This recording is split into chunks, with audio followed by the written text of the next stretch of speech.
Sa ulo ng mga balita sa Pangasinan. Governor Kiko III ipinangakong aalalayan ng mga kababayan sa pagharap sa krisis.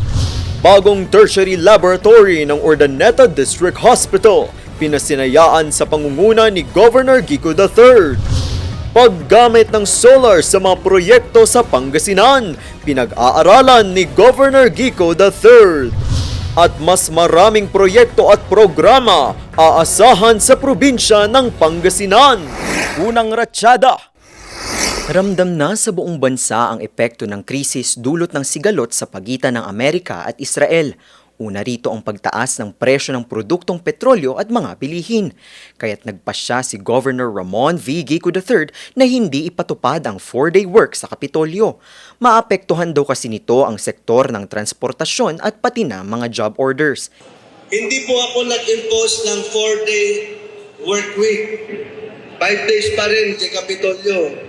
No, aramitin ka 4-day work week at ado iti maawalan ti trabaho. Lalalo dagito'y job orders apo because no work, no pay.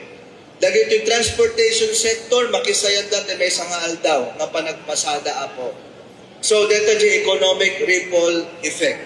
Parang siya, inayabak na rin department heads ko na amoyo ang sakripisyo tayo. I-cancel may apo ti pistay dayat ti Pangasinan. Pampanunutan mi pa'y apo nga the Secretary of Interior and Local Government, nag-meeting kami iti Kalman, Pangaldaw, apo, kunana, mga gobernur, pakisabi muna sa mga syudad nyo, munisipyo nyo, at mga barangay nyo, wag munang mag-i-event. Bilang daan para makatulong pa sa mga Pangasinense at maipakita ang kanyang pakikiisa sa kinahaharap na krisis, nagpasya siyang ipagpaliban na muna ang selebrasyon ng Pistay Dayat ngayong taon. Ang budget kasing gagamitin dito ay maaaring gamitin na lamang sa pagtulong sa mga kababayan para maibsan ang epekto ng krisis. Tuloy pa rin naman ang Limgas na Pangasinan 2026 pero isasagawa ito sa mas simpleng paraan. Malusog na Pangasinan kaya't una at prioridad ang kalusugan ng mga Pangasinense. Ito ang patuloy na isinusulong ni Pangasinan Governor Ramon V. Kiko III. Imagine that all of us will have a part in the operation and the sustainability and the growth of UBH. Bilang pagtupad sa pangako sa mga kababayan, pinangunahan niya ang pagpapasinaya sa bagong tertiary laboratory sa Urdaneta District Hospital. Makatutulong ito sa paghahatid ng mas maayos na laboratory tests at services sa mga pasyente, lalo pat kumpleto at dekalidad ang mga kagamitan. Our laboratory, now with its new microbiology section, has been added to its service. And we have a new state-of-the-art automated VTech machine capable of faster microbial identification and capable of faster antimicrobial susceptibility testing has been added to our service. And because of this, UDH now is prepared to become the number 3 or the third level 2 government hospital within the province of Pangasinan. We are focusing on healthcare because all of us need to be healthy. Pangako ng gobernador ang mas marami pang proyekto at programa para masiguro ang maayos na kalusugan ng mga kababayan. Sa tumaas na presyo ng petrolyo at mga bilihin, isa sa pinag-aaralan ngayon ni Pangasinan Governor Ramon Monmon V. Kiko III ay ang posibilidad ng paggamit ng solar energy sa mga proyekto sa lalawigan.